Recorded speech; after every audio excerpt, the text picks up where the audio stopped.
Yo yo yo, salut les turfeuses, salut les turfeurs, bienvenue pour un nouveau pronostic de Benoît Requin. Ok, place au pronostic du quintet du vendredi 31 mars, direction Paris-Vincennes pour le prix Amaltea. Trop attelé, 2100 mètres, 16 partants en réunion, une course 8, indice de confiance 2 sur 5.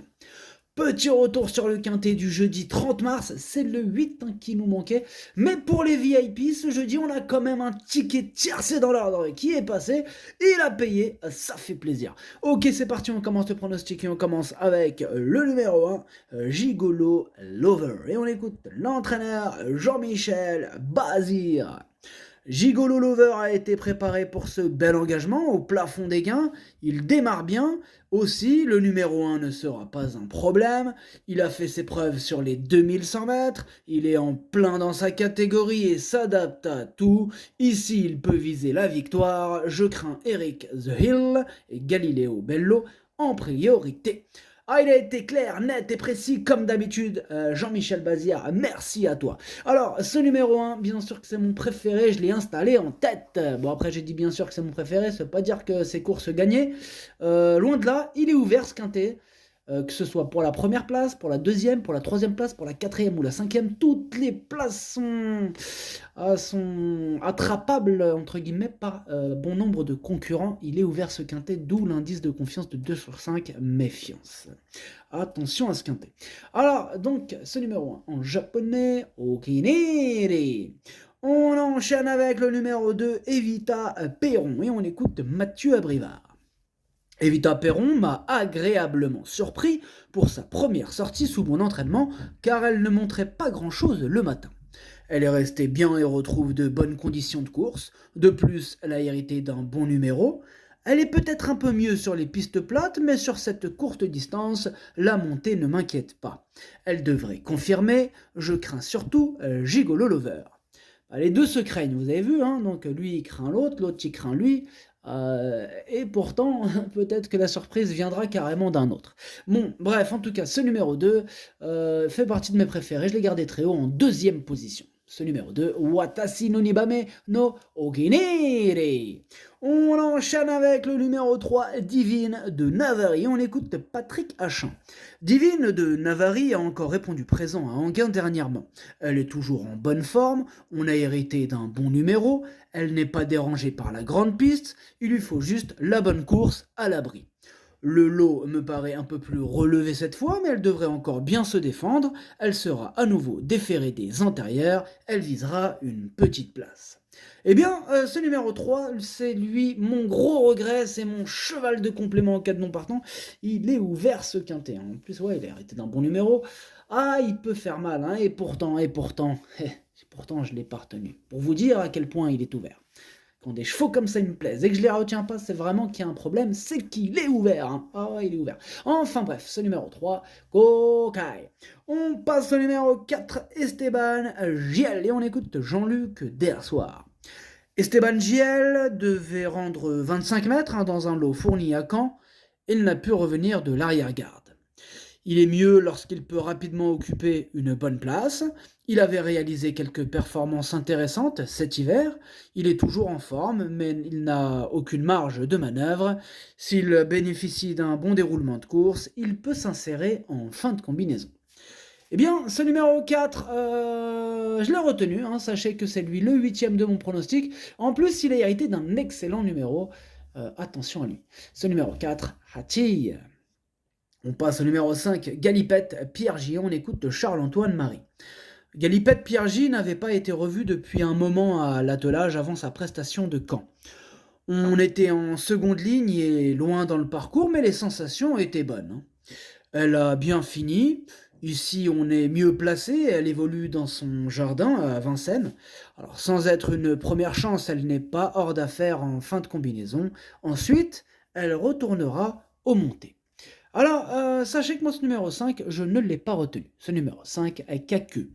On enchaîne avec le numéro 6, Fougue du Dollar, et on écoute Sylvain Roger. Fougue du Dollar a passé 15 jours à la mer après sa dernière sortie, ce qui lui a fait du bien.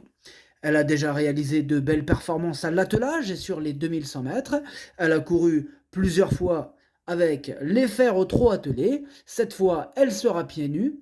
On a un numéro correct. Sans détenir une première chance, elle n'est pas hors d'affaire. Eh bien, ce numéro 6, moi je ne l'ai pas retenu, mais il est quand même en plein milieu de ma petite liste des possibles troubles faits. On va lui accorder une note de méfiance. On passe, donc ce numéro 6, Kiken. On passe au numéro 7, Faster Siga, et on écoute Léo Abriva. Écoutez bien parce que sur la fin de l'interview, ça fait peur un petit peu. Ça fait peur. Ça fait peur à celui qui par exemple, a des tickets en main. Hein, ça peut faire peur, vous allez comprendre.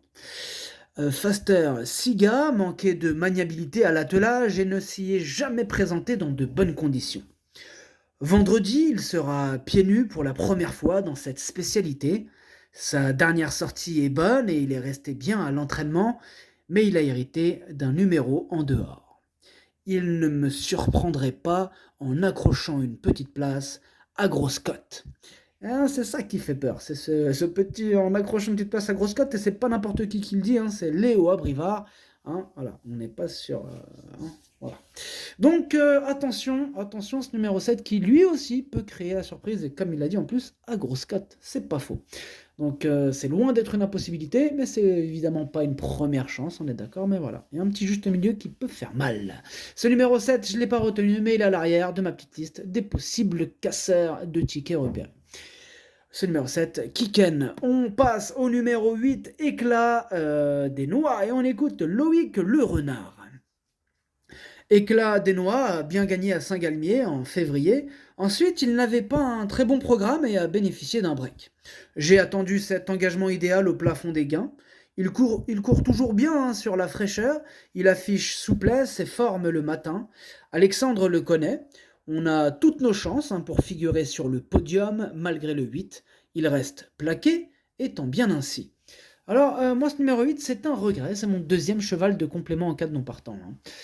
Donc attention quand même. Ce numéro 8, Idomenoco Kai. On enchaîne avec le numéro 9, Eric The Hill, et on écoute Thomas Malmqvist. Eric The Hill a bien tenu sa partie à Cordemais, il a juste été un peu surpris près du poteau pour la victoire. Sa course est excellente, ici il revient sur les 2100 mètres de la grande piste qui lui conviennent, il découvre un très bon engagement, il faudra gérer le numéro 9, il a ma confiance et vise la victoire. Ils sont tous chauds en plus, c'est ça le pire. Alors, moi, ce numéro 9, il me plaît bien, je l'ai gardé en 5e position. Ce numéro 9, Doi. On passe au numéro 10, Eastwood Park, et on écoute François Gillard. Eastwood Park tarde à revenir au mieux après quelques petits problèmes de santé. Il paraît bien dans l'entraînement, mais il ne confirme pas en course. Il aura pour lui de découvrir un engagement favorable sur un tracé réduit qu'il apprécie. Cela dit, je suis dans le doute et il s'élance en seconde ligne. Il faudra que tout se passe bien, il doit avant tout me rassurer. Et il doit tous nous rassurer, en tout cas moi ce numéro 10, je ne l'ai pas retenu. Ce numéro 10, calcul. On passe au numéro 11, Goutte du Houlbay, on écoute Frédéric Pratt. Goutte du Houlbay a fini avec une roue crevée à Lisieux et c'était une deuxième course de remise en jambe. Je m'attendais tout de même à mieux de sa part.